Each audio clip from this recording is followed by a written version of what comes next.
तो दोस्तों आपका बहुत बहुत स्वागत है आज की इस नई वीडियो में। आज हम देखेंगे यहाँ पे शासन, है ना, सुशासन और लोकतंत्री शासन। तो शासन क्या होता है आपका, यहाँ पे गवर्नेंस हो जाएगा। सुशासन क्या हो जाएगा आपका, गुड गवर्नेंस, है ना, मतलब अच्छा शासन क्या होता है। और लोकतंत्री शासन मतलब डेमोक्रेटिक गवर्नमेंट क्या होती है ना, तो उसके संबंध में आज हम क्या करेंगे, यहाँ पे परिचर्चा करेंगे। तो देखिए शासन क्या होता है, यहाँ पे इसकी मूल अवधारणा क्या है। शासन को इंग्लिश में अपन क्या बोलते हैं, गवर्नेंस बोलते हैं।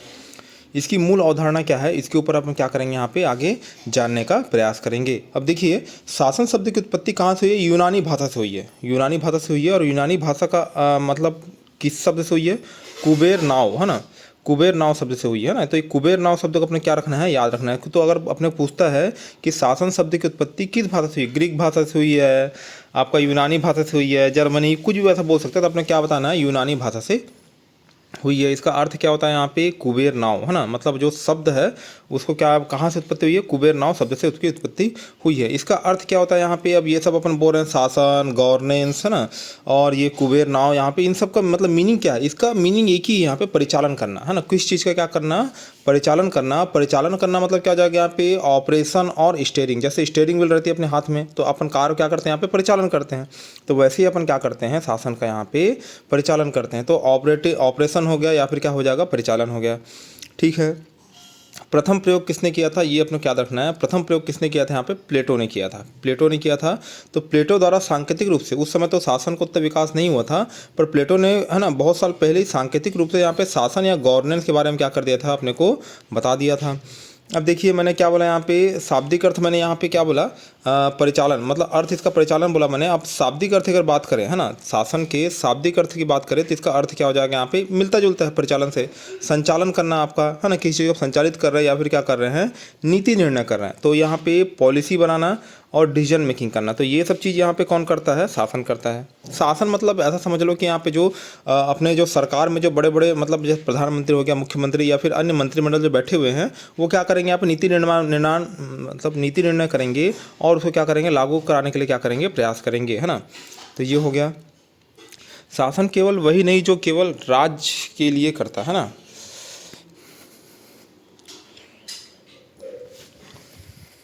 शासन केवल वही नहीं है जो केवल राज्य के लिए करता है, अपितु यह व्यक्ति, समाज और समाज के सभी पहलू क्या करता है, यहाँ पे शामिल करता है। शासन केवल वही नहीं है जो वह केवल राज्य के लिए करता है, केवल राज्य के लिए करे वह नहीं, है ना, अपितु यह क्या करेगा, यहाँ पे व्यक्ति, समाज और समाज के सभी पहलू क्या करता है, यहाँ पे शामिल करता है, मतलब व्यक्ति को शामिल करेगा, है ना। मतलब यहाँ पे शासन राज्य के लिए काम नहीं कर रहा है, यहाँ पे राज्य के सेवा यहाँ पे व्यक्ति के लिए काम कर रहा है भाई, यहाँ पे, है ना।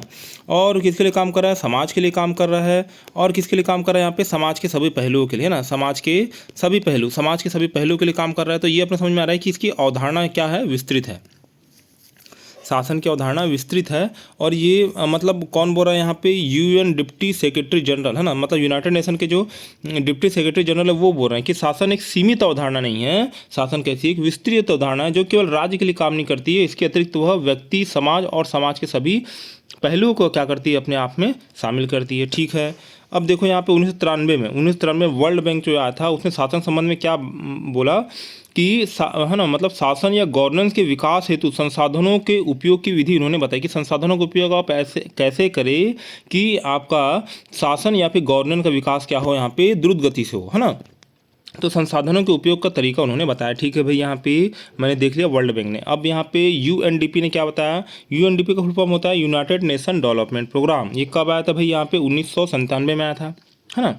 तो ये क्या बोल रहा है यहाँ पे, आर्थिक, राजनीतिक और प्रशासनिक प्राधिकार का अभ्यास करना ही क्या है अपना, यहाँ पे शासन है या गवर्नेंस है ना। मतलब यहाँ पे आर्थिक पहलू हो गए, राजनीतिक पहलू हो गए और प्रशासनिक पहलू हो गए। तो मतलब यहाँ पे देखिए राजनीति मतलब यहाँ पे तो नेता मंत्री हो जाएंगे, प्रशासनिक मतलब क्या हो जाएगा आपका, यहाँ पे अपना आईएएस आईपीएस हो जाएंगे या फिर डीसी हो जाएगा, है ना। तो इस टाइप से याद हो जाएगा अपने को। यहाँ पे आर्थिक मतलब इकोनॉमिकल चीज़ों को देखते हुए इसके आधार पर आप क्या करें, निर्णय लेंगे। और वो कौन करेगा, यहाँ पे राजनेता लोग रहेंगे और प्रशासनिक अधिकारी को क्या देंगे यहाँ पे, वो अपने, है ना, मतलब यहाँ पे नियमों को लागू कराने के लिए क्या करेंगे, उनको आदेशित करेंगे। तो वो प्रशासन के अधिकारी से क्या कराएंगे, लागू कराएंगे। मतलब यहाँ पे कौन कौन से पहलू टच होते हैं शासन में, गवर्नेंस में, आर्थिक पहलू टच होते हैं, राजनीतिक पहलू टच होते हैं और प्रशासनिक पहलू भी टच होते हैं। ठीक है, ये भी अपने समझ में आ गया। अब देखते हैं यहाँ पे बहुत बड़ा डिफरेंस जो अपना शासन और प्रशासन क्या होता है ना। शासन मतलब गवर्नेंस और प्रशासन मतलब क्या हो जाएगा एडमिनिस्ट्रेशन। ये दोनों क्या होते हैं इसको समझने की कोशिश करते हैं। तो देखो शासन और प्रशासन क्या होता है इसको अपन देखते हैं, है ना। तो ये देखो शासन क्या हो रहा है यहाँ पे, शासन क्या करेगा यहाँ पे, सरकार का गठन कार्य करता है, मतलब सरकार का गठन करेगा, है ना।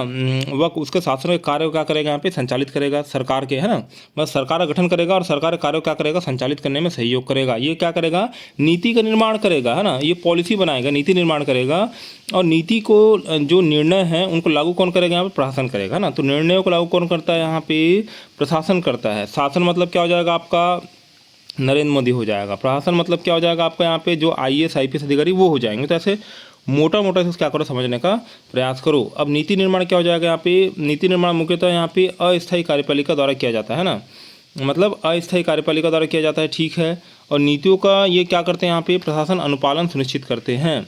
इसमें कौन होते हैं यहाँ पे, कौन बनाता है नीति नियम, कौन बनाता है जनता द्वारा चुने हुए प्रतिनिधि जो जनता के प्रति क्या रहते हैं उत्तरदायी होते हैं, मतलब विधायक और सांसद। विधायक सांसद मतलब क्या जाएगा इसमें प्रधानमंत्री भी हो जाएगा, मुख्यमंत्री भी हो जाएगा, सांसद हो जाएंगे, विधायक हो जाएंगे। ये क्या होते हैं यहाँ पे अपना असेंबली में लोकसभा में जनता के हित में क्या करते हैं यहाँ पे बिलों को पास करते हैं और यहाँ पे आवश्यक योजनाओं का क्या करते हैं यहाँ पे निर्माण करते हैं। और उस योजनाओं को या फिर बिलों को लागू कराने का काम कौन करता है यहाँ पे ब्यूरोक्रेसी। ब्यूरोक्रेसी मतलब क्या हो जाएगा आपका IAS और IPS और अधीनस्थ अधिकारी।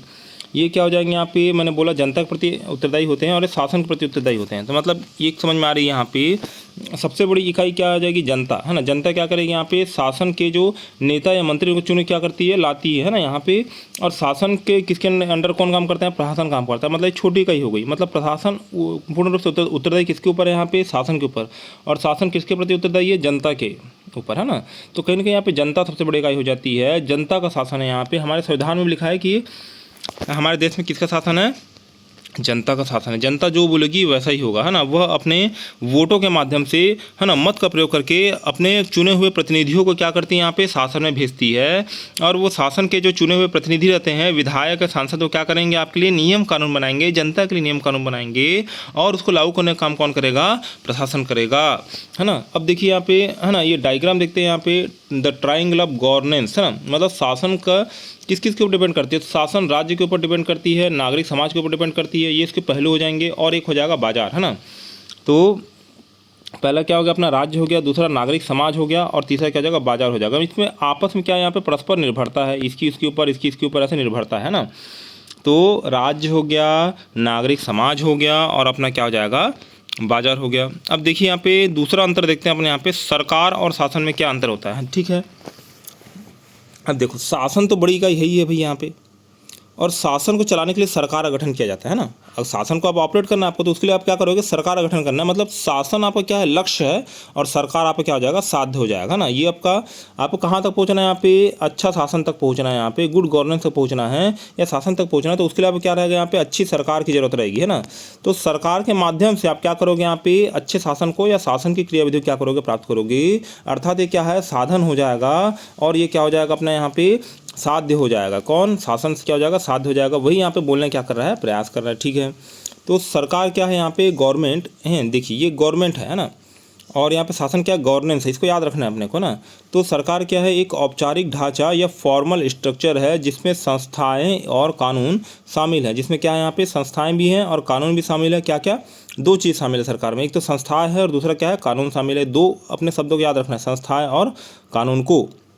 यह एक साधन मात्र है, कुछ नहीं, एक साधन है। जबकि साध्य अपना क्या है यहाँ पे शासन है, गवर्नेंस है। तो यहाँ पे सरकार की गत्यात्मक प्रक्रिया मतलब यहाँ पे डायनेमिक प्रोसेस और उसका परिणाम है। मतलब यहाँ पे अगर सरकार की गतिशील प्रक्रिया है और उसका बोलना चाहिए यहाँ पे जो रिजल्ट आता है वो किसके रूप में आता है, शासन के रूप में आता है ना। मतलब सरकार ही मतलब क्या करती है यहाँ पे शासन निर्माण करती है ना। यह एक क्या बोलना चाहिए यहाँ पे शासन एक साध्य है, मतलब गोल है और मीन्स साधन क्या है यहाँ पे सरकार है। मतलब सरकार शासन तक पहुँचने क्या है यहाँ पे मार्ग है। यदि सरकार यहाँ पे अपनी गत्यात्मक प्रक्रिया को फॉलो करती है और है ना तो उस रिजल्ट अपने क्या मिलता है यहाँ पे शासन का मिलता है ना। तो शासन में सामूहिक निर्णय निर्माण मतलब जैसे नेता मंत्री निर्णय निर्माण करते हैं और नीति क्रियान्वयन करते हैं, वैसे ही यहाँ पे शासन क्या करते हैं यहाँ पे सामूहिक निर्णय निर्माण और नीति क्रियान्वयन प्रक्रिया इसमें क्या है शामिल है। अब शासन के हितधारक कौन कौन हो जाएंगे, स्टेक होल्डर्स यहाँ पे। तो शासन में कौन कौन शामिल रहता है, मैंने पहले ही बताया यहाँ पे शासन 3 चीज़ों के ऊपर डिपेंड करती है। मतलब है शासन क्या है बोलना चाहिए, एक बहुआयामी प्रक्रिया, इसके बहुत सारे आयाम हैं जिससे में सरकार के अलावा निम्नलिखित शामिल होते हैं। कौन कौन शामिल होते हैं भाई यहाँ शासन में, एक तो राज्य शामिल होगा, दूसरा नागरिक समाज शामिल होगा, और तीसरा अपना क्या हो जाएगा, बाजार शामिल होगा। तो राज्य में क्या आ जाएगा अपने यहाँ भाई यहाँ पे विधायिका, कार्यपालिका, न्यायपालिका, नौकरशाही और निर्वाचित प्रतिनिधि शामिल हो जाएंगे राज्य में। बाजार में कौन कौन शामिल हो जाएगा, कारपोरेट घराने शामिल हो जाएंगे, लघु उद्योग शामिल हो जाएंगे, संगठित और असंगठित क्षेत्र है यहाँ पे वो भी शामिल हो जाएंगे। चलो भाई बाजार भी अपना समझ में आ गया है ना, लघु उद्योग, संगठित या असंगठित क्षेत्र और कारपोरेट घराने। अब उसका देखिए यहाँ पे नागरिक समाज, नागरिक समाज मतलब क्या हो जाएगा, सिविल सोसाइटी। तो सबसे अधिक विविधतापूर्ण यही है नागरिक समाज, है ना। इसमें वो सब शामिल हो जाते हैं जो राज्य और बाजार क्या है यहाँ पे अंडर में नहीं आते हैं, मतलब राज्य और बाजार के बाहर जो है उनको सबको इसमें क्या कर दिया गया, ठूस दिया गया। जैसे आपका एनजीओ हो जाएगा, है ना। तो नॉन गवर्नमेंट यहाँ पे ऑर्गेनाइजेशन, यहाँ पे स्वैच्छिक संगठन होगा यहाँ पे, है ना। और मीडिया हो गया, मीडिया की भूमिका बहुत ज़्यादा मतलब इंपॉर्टेंट है यह, मतलब इसे लोकतंत्र का चौथा स्तंभ भी बोलते हैं मीडिया को, है ना। व्यापार यूनियन हो गया यहाँ पे, धार्मिक समूह हो गया, दबाव समूह हो गया, सामाजिक आंदोलन हो गया। तो ये सब चीज़ यहाँ पे नागरिक समाज के अंतर्गत आते हैं। अब देखो भूमिकाएं, तो यहाँ पे अब देखिए मैंने बोला यहाँ पे जो शासन जो रहते हैं यहाँ पे गवर्नेंस बोला, उसके 3 आयाम हैं। मैंने बोला यहाँ पे राज्य हो गया, यहाँ पे नागरिक समाज हो गया और बाजार हो गया। तो इनकी अपनी अपनी जिम्मेदारियाँ क्या है भाई, इनकी भूमिका क्या है उसको भी तो पढ़ना पड़ेगा अपने को। तो राज्य की भूमिका क्या है, राज्य की भूमिका क्या है यहाँ पे, राजनीतिक, कानूनी और आर्थिक अनुकूल वातावरण क्या करना है यहाँ पे तैयार करना। मतलब क्या हो जाएगा यहाँ पे, राजनीतिक माहौल तैयार करना, कानूनी माहौल तैयार करना और आर्थिक अनुकूल मतलब यहाँ पे वातावरण तैयार करना, फेवरेबल इन्वायरमेंट क्या करना, तैयार करना, है ना। नागरिक समाज मतलब क्या हो जाएगा, इसको देखते हैं यहाँ पे, इसी क्रम में चल रहे हैं अपने यहाँ पे। बाजार मतलब क्या हो जाएगा, लोगों के लिए अवसर पैदा करना, मतलब क्रिएटिंग अपॉर्चुनिटीज़, मतलब यहाँ पे कि लोगों का विकास हो सके यहाँ पे, और वे अपने पर्सनल उद्योग धंधे या व्यापार के माध्यम से अपना सर्वांगीण विकास कर सके। तो ये बाजार की भूमिका हो जाएगी, क्रिएटिंग अपॉर्चुनिटीज़। और नागरिक समाज की मतलब इसकी जिम्मेदारी क्या हो जाएगी कि जन भागीदारी सुनिश्चित करना। मतलब यहाँ पे जैसे मीडिया हो गया अपना, यहाँ पे एनजीओ हो गया, तो ये सब क्या करते हैं, जन भागीदारी सुनिश्चित करते हैं। मतलब मोबिलाइजिंग पीपल, है ना, पार्टिसिपेशन, मतलब यहाँ पे लोगों की जन भागीदारी क्या करना, सुनिश्चित करना, है ना। जब आप ये सब चीज़ कर लेते हो अच्छे से, है ना, जब शासन की तीनों भूमिकाएं मतलब यहाँ पे अच्छे से पालन हो जाती है, तो इससे फिर कौन पैदा होता है यहाँ पे, सुशासन, मतलब गुड गवर्नेंस। अगर इसमें किसी में भी, अगर यहाँ पे तीनों आयाम में किसी में भी अगर क्या हो गया यहाँ पे, डिसबैलेंस हो गया यहाँ पे, या बैलेंस ही उससे गड़बड़ा गया, तो उससे क्या हो जाएगा यहाँ पे, सुशासन जो हम प्राप्त करना चाहते हैं वो हमारा नहीं हो पाएगा, है ना। तो यहाँ पे वही बोल रहा है, सुशासन मतलब गुड गवर्नेंस का लक्ष्य क्या है यहाँ पे, है ना, वांछित सामाजिक परिणाम प्राप्त करना। जो आप चाह रहे हैं अगर आपको मिल गया तो गुड गवर्नेंस है। अगर आपने कोई योजना बनाई, है ना, जैसे नल जल योजना मान चलिए यहाँ पे, और उसका क्रियान्वयन अच्छे से लोगों के बीच हो गया, सब घर में, है ना, मतलब यहाँ पे नल या फिर पानी की पहुँच सुनिश्चित हो गई, तो आपका गुड गवर्नेंस यहाँ पे आ गया। और अगर आपने कोई योजना बनाई, जैसे सौर सुजला योजना है ना, सौर सुजला योजना है, और उसका मतलब फ़ायदा यहाँ पे सभी किसानों को नहीं मिल पाया, तो दिक्कत वाली बात हो जाएगी। यहाँ पे सुशासन की आपकी जो परिपाटी है वह यहाँ पे कंप्लीट नहीं हो पाएगी, है ना। तो सुशासन के लिए जो सरकार ने नीति निर्णय बनाए हैं उसको प्रशासन के माध्यम से, है ना, जो सरकार ने जो नीति निर्णय का नियम कानून बनाया है उसको प्रशासन के माध्यम से कहाँ करना है, यहाँ पे लोगों तक पहुँचाना और वांछित सामाजिक परिणाम प्राप्त करना, यही अपना क्या है, सुशासन है। तो आशा करता हूँ कि आज का वीडियो आपको समझ में आया होगा। वीडियो बनाने का आपका बहुत बहुत धन्यवाद। आपका दिन क्या हो, शुभ हो।